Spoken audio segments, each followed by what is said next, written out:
So, spiritual healing practice. Today, spiritual healing practice. Yesterday, spiritual healing practice. Tomorrow, spiritual healing practice.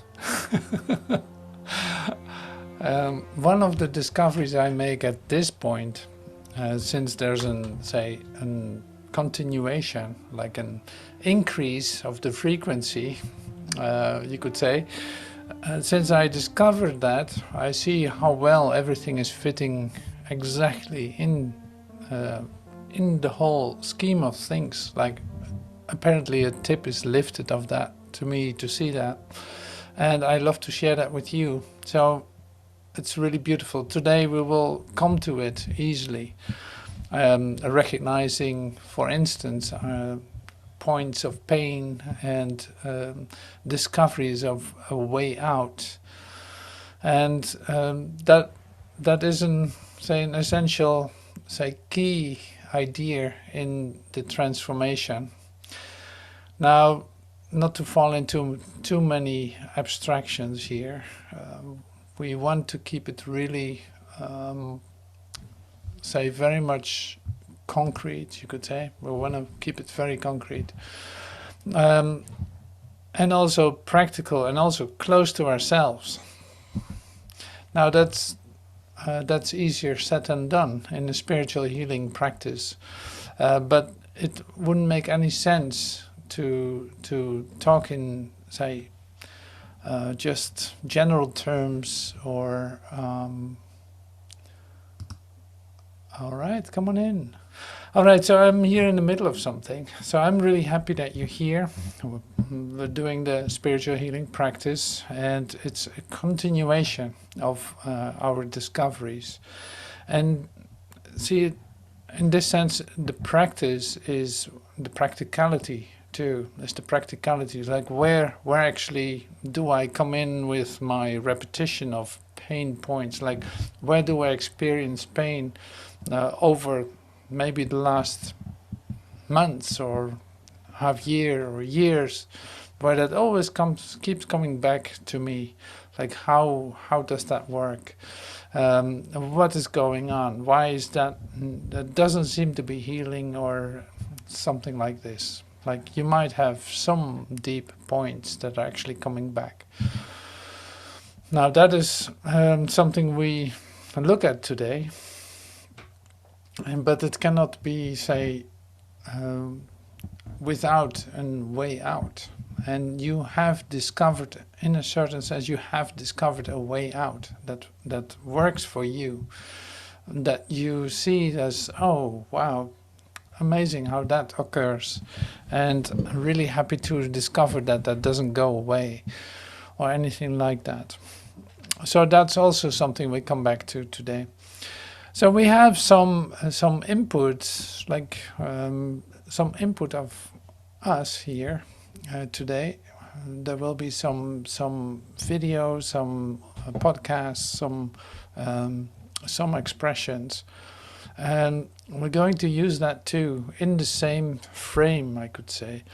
Now, what frame am I talking about? We will come back to this too, but I will mention it now too, otherwise it becomes too abstract already. So to keep it very concrete, where does this have to do with? With the fact of this. It's like, when can say the transformational process for you actually begin? The frame that I was talking about, like the frame that we're looking at is this. It's like, when actually can a transformational process take place? What are the basics where you actually become open? Like, what is the point where you actually become open to healing?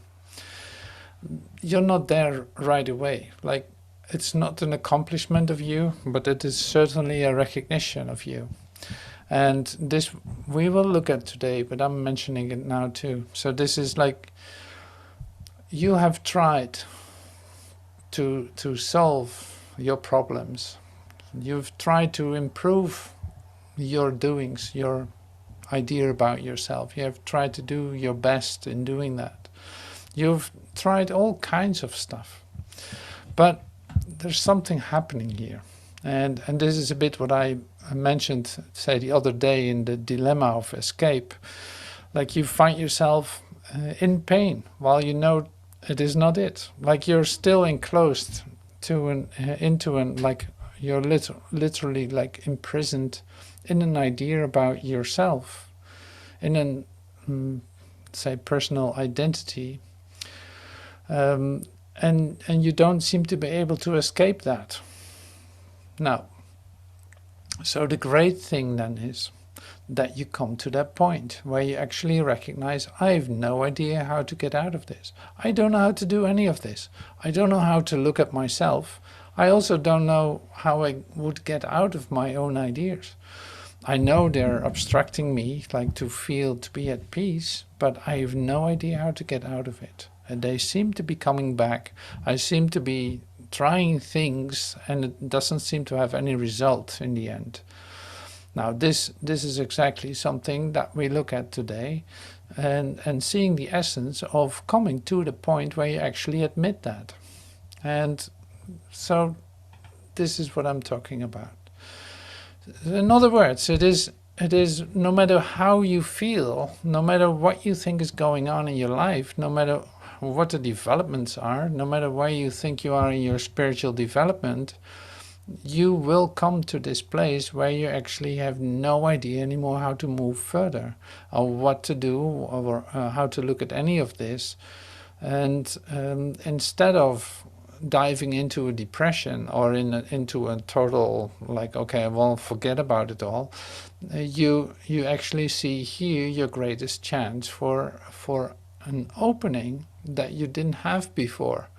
Because the amazing thing is that if you already have an idea about how something is and how it will work, how it can possibly work out, and you're going to try again, your mind is, say, occupied with that instead of being open. Now, this is exactly what I mean when I say, like, it's good to come at the end of your ideas to recognize that all your problem solving didn't give you anything. Like that whatever happened before brought you to the point where you admit, I'm totally powerless over this. I have no idea how to get out of it. So that is our entry point into the program, you could say, and our entry point into where finally something can happen. Okay, so keep that in mind. I will bring it back into your awareness once we say have gone through a moment of meditation, which is what we're going to do now. So we're going to stand still with an idea. It's like reconsider the idea of forgiveness, and yeah, this is what we do.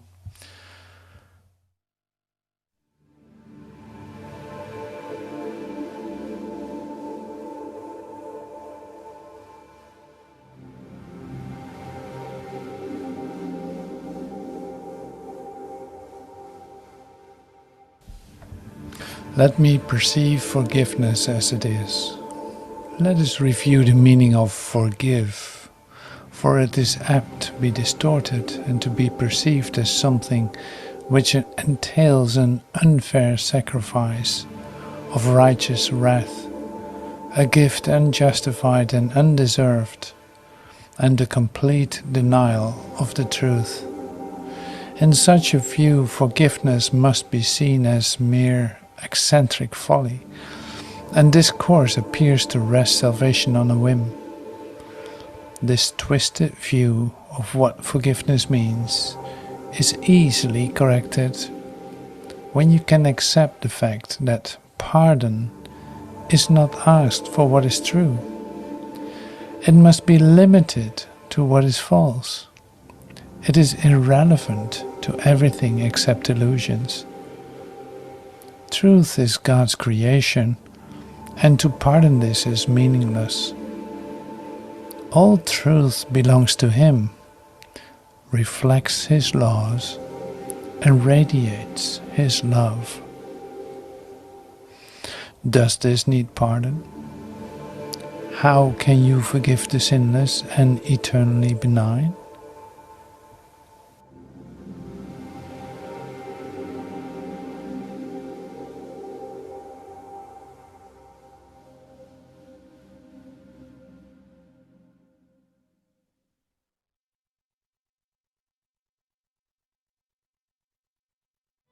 You have to forgive me now. You have to forgive me now for turning it down, for fading it out. So thank you so much for being still a moment with these words. So it's like the forgiveness part. And what is true doesn't need to be forgiven. And so it's like we're not really talking about it directly today, but it is an essential ingredient in, say, the whole healing practice. Now, to bring one thing back to your awareness was this idea. It's like I said it in the beginning. It's like the idea that you have tried all kinds of things to come to a solution of your problem, to alleviate yourself from the situation that you find yourself in, to give it the best, to make the best of it, so to speak, and that doesn't seem to always give you the result that you want.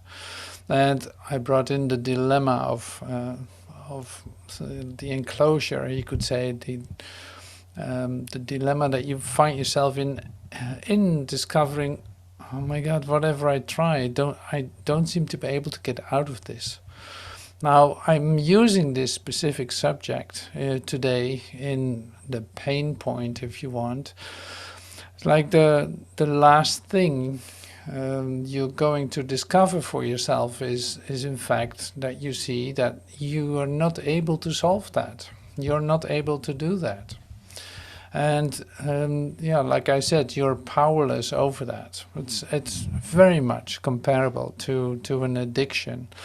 Like, imagine you having an addiction and being addicted to your self-identity. The character that you think you are. You try to improve it, do the best. You have new information coming in, using A Course in Miracles, using Joel Goldsmith or whatever. Like, you use all this, and but you're using it in a frame where you can use anything, in fact, for self-improvement. You use the teaching to improve yourself, to make a better version of yourself, to do all kinds of things. It's like, this is very familiar to many of us who actually saw ourselves do these things. Now, that's really good to recognize. Say, especially when you're in an healer-patient relationship, you could say, where you actually discover, oh yes, I recognize that. Yes, I totally recognize that. But it is good to come to the point. This is what I'm actually trying to get to. Is like, it's good to come to the admission, I am powerless over what is occurring. I am powerless in the sense of in my ideas about myself, I'm not able to get anywhere, in fact. And we know this expression as to die daily in our humanhood, into the bondage that we find ourselves in if you think that you are that self-identity. And you use anything for that, because what else can you do? You know, so it's very recognizable. Like, if I ask someone for help, like, well, I really would love you to pray with me because of this and that, with a certain goal to achieve in that prayer. It's like, I want to use this prayer to get a better relationship, or I want to use this prayer to get out of my financial misery. I love to say pray so that, you know, with a certain result in it. In other words, you're still placing everything within the limited frame that you find yourself. Now you say, like, yeah, I recognize, I know what you're talking about. But see, to recognize yourself doing it is quite something else. And you can say your reflections or your experience of yourself will show you where you are with that.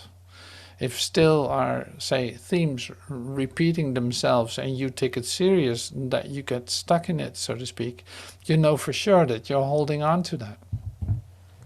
So in that sense, it has everything to do with letting go. You cannot let go in order to have a certain outcome. That is not letting go. So this is what I shared with the prayer too. Like if you pray for a certain outcome, like yes, I love to let go so that my relationship will be better. I love to let go so that I will be feeling happy. Even that.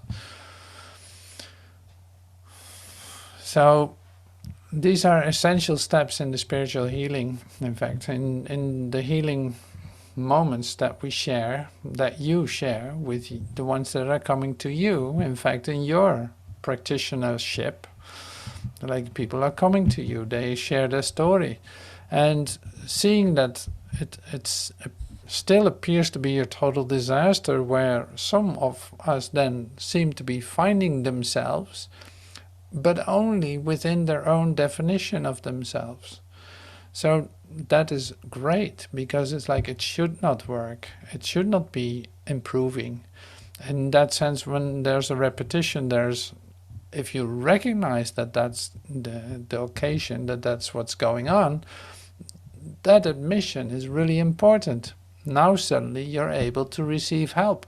Now suddenly your mind is open to let, say, the instruction come to you that that you wanted all along, or to experience the miracle that is actually given you, but you were so busy trying to solve your problem or trying to fit it all in, trying to not hurt anyone, and say making it impossible for you to function freely. Now it's the time when you recognize this and admit it, like, I have no power over this. Like, in other words, it's like I come to realize that this character is hopeless. It's a hopeless character. Like, it has no chance of any kind of improvement. So dying daily into my humanhood, into my human ideas about myself, is actually helping me then. But it goes a little bit further than that. Like the openness to receive something else has everything to do then suddenly with my honesty about myself. If I admit this, my powerlessness over my situation, I never had the power to change anything. I never had the power to improve anything. I was just, say, dreaming that, you could say. So now coming to a deep place inside myself, admitting that I don't know how to get out of any situation, or I have no idea what would be the best for everyone involved, or I have no idea how to look at anything, just say, you could say that that's the lesson of today. Yeah, it's lesson 25. Yeah, absolutely. It's like, I have no idea how to look at any of this. I have no idea what forgiveness is, really. I really don't know how to do that. Well, great. So the admission is then also the release of it, and that you're finally ready to take the first step in receiving this for yourself. Your mind is open. You're able to learn something. You're able to see things in a different light. You're able to look at things with vision, because that can now be given to you. That's why that's so great. So that's why I say take time to really look at this. All right, so now we have some ingredients, like one of them is Joel Goldsmith sharing about the love consciousness. And I'd love to listen to that with you, and then we'll come back and share some of our, say, some of our admissions. So first we'll listen to Joel for a second, for about 8 minutes, 9 minutes.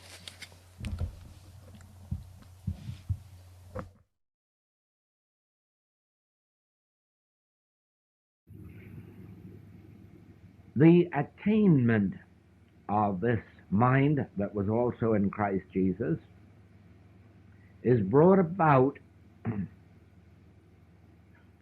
primarily through our own effort, with, of course, the understanding that we would not be making this effort but for the grace of God. Now, this will help you in your relationship with others, and more particularly with students. If you will remember that we have no choice. We have no choice as to whether we shall live the spiritual life or whether we shall not live the spiritual life. We have no choice as to whether we will follow a spiritual path or we will not. I can assure you that if we had any such choice, if mankind had any such choice, everyone would be on the spiritual path because the fruitage is so worthwhile. There's no other way, really, to attain harmony, lasting harmony, peace, quiet, inner joy, prosperity. There's no other way than the spiritual path. Nobody has ever attained it merely by the acquisition of health or the acquisition of wealth or the acquisition of fame. But nobody has ever missed it, and nobody has ever lost it that has found it on the spiritual path. Therefore, it is safe to say that everyone would be on the spiritual path because everyone is seeking safety and security and peace and quiet and prosperity and health and all the added things. But they have no such choice. We come to the spiritual life by an act of grace. We come to a class of this nature by an act of grace, not by our own will. No one is in this room tonight by virtue of his or her own will. It is because of a propulsion. It is because of a direction. It is because of a leading that comes from a source greater than oneself. If you were to speak to the people of this city about coming to this class, I'm sure that you would find that they're all busy with something very legitimate that makes it impossible for them to be here. And only you aren't that busy with something else. And that is not an accident. That is because there is a something bringing you, carrying you further and further along the spiritual path. Now, those who are further along on the path can tell where you are in consciousness, what degree of unfoldment has taken place, and to what extent you are going forward.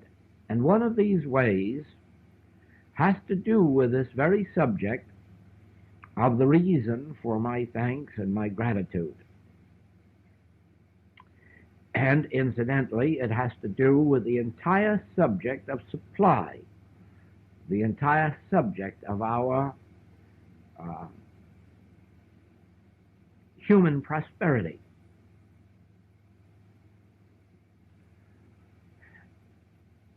You will notice as others come to you for help, as others seek spiritual light, you will notice that there are three distinct stages that you can readily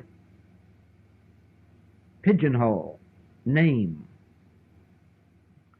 The first one is when a person comes to a spiritual teaching for help.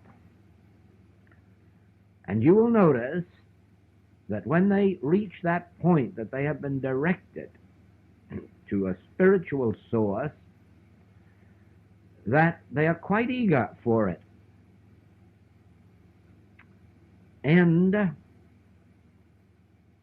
that they will make efforts, that they will spend money. Money, time, effort, devotion. But you will also notice this, that the effort, the time, the devotion, and the money is being spent for their spiritual progress. They are not thinking in terms of a teaching. They are not thinking in terms of a world seeking freedom. They are seeking primarily for something that will meet their own individual need. And you'll be very much surprised sometimes to find that they won't even make too much effort or give too much devotion or spend too much money even in seeking their own welfare. But the time does come when really there's not any amount of trouble that they won't go to, or any amount of devotion, or any amount they won't spend for that purpose of meeting their need. And this you will always notice in the first stage of a person on the spiritual path. There comes a second stage. And here you will discover that the young student has already found some measure of help, has received some measure of healing or harmony, and is beginning to think in terms of others, more particularly their family or their relatives. And that is when they begin to try to interest their friends or relatives, or they will buy books to give them, or they will pay for classes for them. They will be making efforts. They will be giving something of themselves for others. And the moment that you begin to see this, the moment you see them buying books to send to some friend at a distance or some relative, you can be assured that they have well entered the path, and that they will undoubtedly go deeper and deeper into spiritual consciousness, because in a measure they are now thinking less of themselves, less of their progress, less of their welfare, and they're beginning to take in others. They're beginning to share. When they come to the third stage, you will witness some of the things that we have witnessed here this week with some of our students. No longer is the idea, what can I get from this, or will this give me all that I need? By this time, enough has appeared in their experience so that it is virtually taken for granted. This is my way. This is what is producing in my life. And now begins the third stage, which is one of the most essential stages before we can come into the fullness of consciousness and the fullness of those things that are added. And that is where we are beginning to think in terms of the message or of the world. We are beginning to think, how can I give myself? How can I serve in some way that others may find a benefit from this work? How can I devote myself? In other words, there is now not a seeking toward oneself, but rather a seeking to give oneself, a seeking to devote oneself, a seeking to benefit the world. The world has begun to come into the consciousness of an individual rather than their own life, their own health, their own body, or even that of their own family. Now, universal consciousness has been tapped. That stage the Master describes as loving your neighbor as yourself. Now, there is no such thing on the face of the globe as a human being loving his neighbor as himself. A human being must love himself primarily, and his family secondly. And if it goes much further than that, you can be assured that the individual is breaking through humanhood, expanding out of humanhood, because humanhood is bound up entirely in its own welfare and the welfare of what it considers its own family. No, that was a bit of a sudden stop, but it's great. So Joel say puts it in perspective here too. It's like there are 3 stages. There are different ways entering into this. Now you coming to this class, you participate in this class because you're actually discovered that in your giving you receive everything. You got over the idea that there needs to be like I need to be like hold a reservation for myself, or I'm here for myself, I want to get something from this. It's like you went further than that, and that's beautiful to see that. And so we're going to listen to some of your expressions, which is beautiful to see that. But see, there's something developing in you, and that is so beautiful. It's like you only give to yourself. That's one thing I've shared a lot too. It's like you only give to yourself, but in your giving you receive. In your recognition of what is given you, you can give it to others. Like, do you need to give it to others? Do you need to shine your light into this world? Yes. Why? Because literally, you were the one creating this world, like creating in the sense of you made this world up. You composed this with your ideas. So now, say, giving the opportunity to shine light into it, so that you will see a different world. Like a different world doesn't come to you by just pushing a button. So it's like, no, this is say a recognition.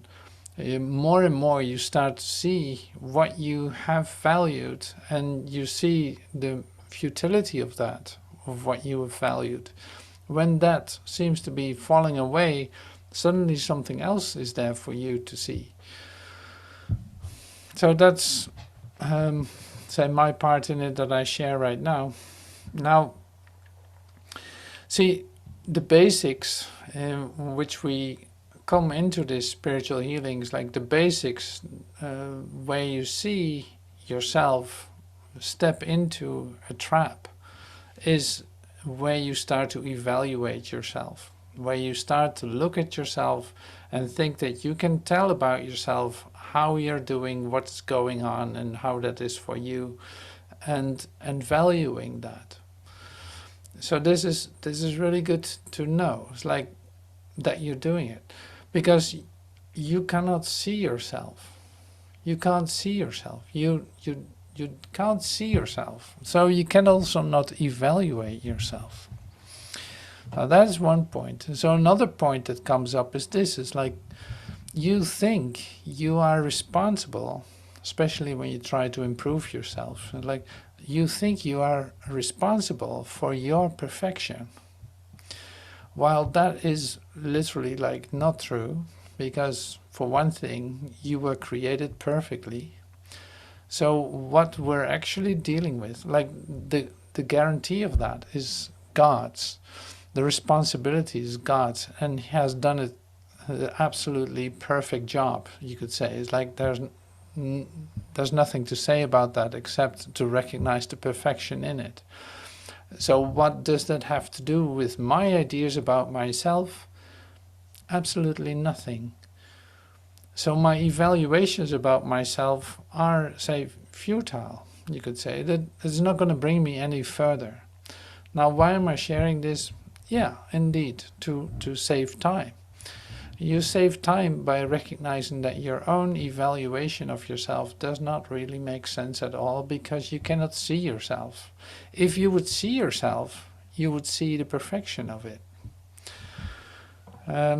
So that's just a bit of an introduction into looking at yourself as I've invited you to do.